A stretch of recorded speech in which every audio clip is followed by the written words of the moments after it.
So this is the map we're going to play on, but I'm going to show you the mechanics using a different website. Um, this one. All the rules are the same, the map's slightly different, but everything is visually it's different, but the mechanics are identical. In this one, fleets are triangles and armies are circles, just so you know. It's a bit more abstract. Um, but yeah, this website also allows me to play a sandbox so I can control everyone. So what we're going to do is going to show you the different orders. So the first order you can give is hold. If you give no order to anyone, hold is the default. So if you forget to put orders in, your people will just hold. The next order you can give is move. So I'm going to do the first season of this game, giving everyone a bunch of moves, just to bring everyone a bit closer together so I can demonstrate how things work. So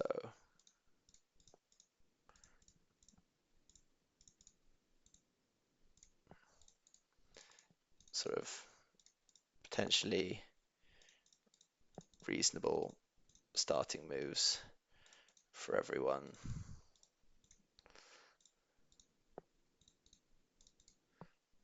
So, I forgot Italy. Let's say Italy goes here, and here, and here. Okay, so these are move orders. As I said, armies can move inland, fleets can move along coasts or seas. So, as I've set this up right now, everyone's move will go through because no one's in competition with each other, everyone's just moving into empty squares. So, orders go through, and everyone has moved into their new territory. So I can look at the previous year, everything's black, everything went through. So in spring, you don't actually capture territory. So you can see here, for example, this German fleet is in Holland, but Holland is still a neutral dot because you have to be sitting in it in winter to capture it. So spring is kind of like the bit between spring and summer and autumn is like transitory, so you don't actually capture the dots. So now for our next move, I'll demonstrate some move orders with a bit of, competition. So let's just fill in all the empty spaces first, but we are going to, for example, England, France, and Germany are all going to go after Belgium. And what else?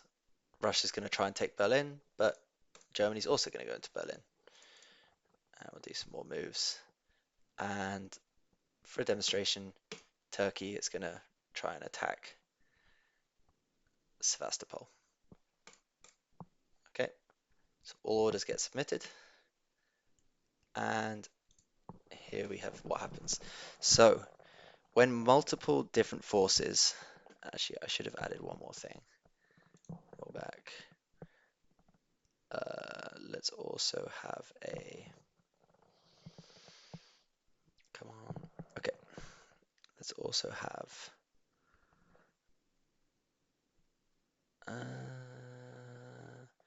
this. Okay, so when multiple forces try and enter the same territory, they all just bounce off each other. So they all return to their original space. Same here. And the same if one person just tries to attack another person who's holding. They just bounce back. So everyone stays where they are. As we can see, here we are. So the people who ended that year, so now we're in winter. So we did, show you, so we did spring, fall, and now we're in winter. So people that were sitting in a territory, so Germany and Holland, France in Iberia down here, they then took this territory. Turkey snuck into Sevastopol, so it became Turkish. And so now you can see some people have different amounts of dots. So Austria captured Serbia, so they get to build an army in Trieste, let's say. England captured Norway, so they get to build a fleet in London, for example. Turkey got three. Turkey got Sevastopol, Bulgaria, and Greece, so they can build three things. So they're going to build three fleets. Fuck it. Yada yada yada. You get the idea. Everyone's building. Everyone's building. Okay. So that was a demonstration of move orders. When they work, when they don't. So now we're on spring 1902. It's a new year and time for the next type of order. So next type of order is support. This is this is the this is what the game is made for basically. So here we have an interesting situation. I will use this as my example. Russia has a fleet sitting in Romania. Turkey wants to take Romania. So Turkey moves their army into Romania. This will do nothing. They will bounce. So Turkey needs to get someone to support this army in. So to support someone into a territory, you need to be adjacent to the attacking territory. So for example, this fleet could support the army in. So you need to be able to, if you're supporting someone into a territory, you yourself need to be able to move into that territory theoretically. So if you could do that, you can do this. So now Turkey is supporting itself into Romania. So we submit, and here we go. The move is successful. So now Russia has to retreat. So retreats are a little mini phase between after spring or after autumn if necessary. So Russia has to retreat. They can either disband their army or their fleet, sorry, or they can move to the only available square, Black Sea. So they go to the Black Sea. And now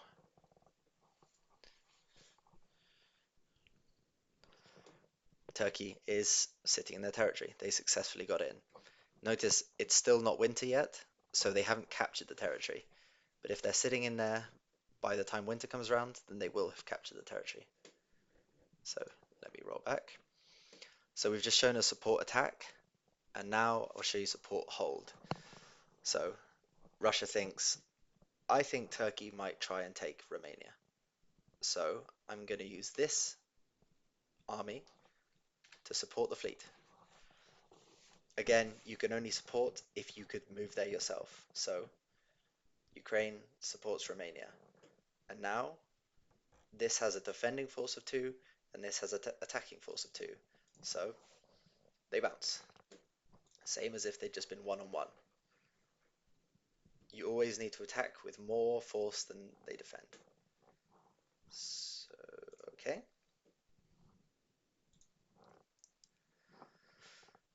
So right now we're only supporting ourselves. Turkey's supporting itself in, Russia's supporting itself holding. But the beauty of this game is anyone can support anyone.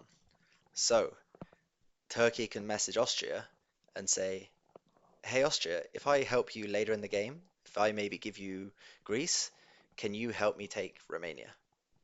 And Austria says yes.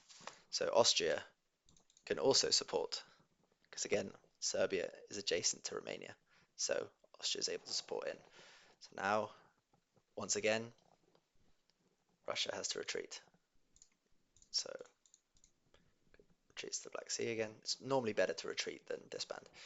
So yeah, once again, we had 3 attackers effectively. So Serbia, Bulgaria, and Sevastopol all in the attack, and only 2 defenders. So the defenders got kicked.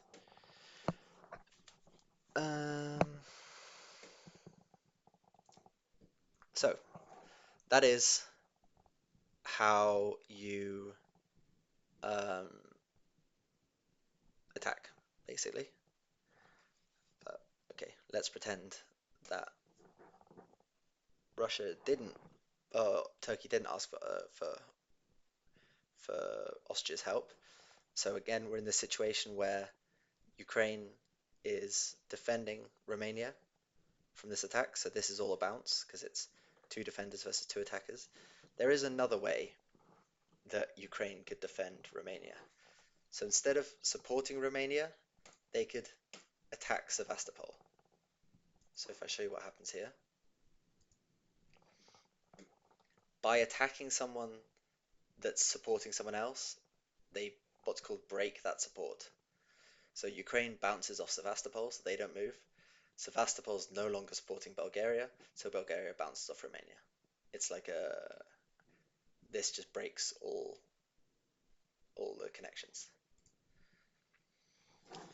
Okay, so the final sort of move, which I'll demonstrate, is the most fun and also normally the most rare, but it's always fun when someone does one.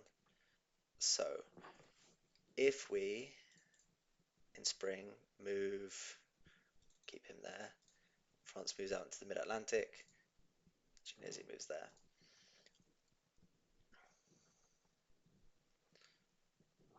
Okay, the final type of move is called a convoy. So what a convoy is an army can be carried through any number of fleets.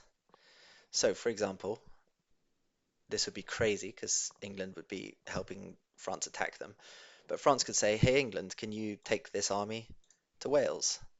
And England could say, yes, I will convoy this army to Wales.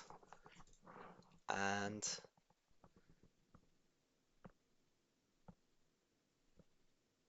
fuck's sake. Why you do this to me, game?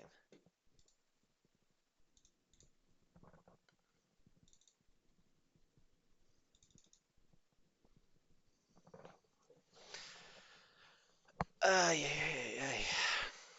Okay. And it convoyed across. So convoy across.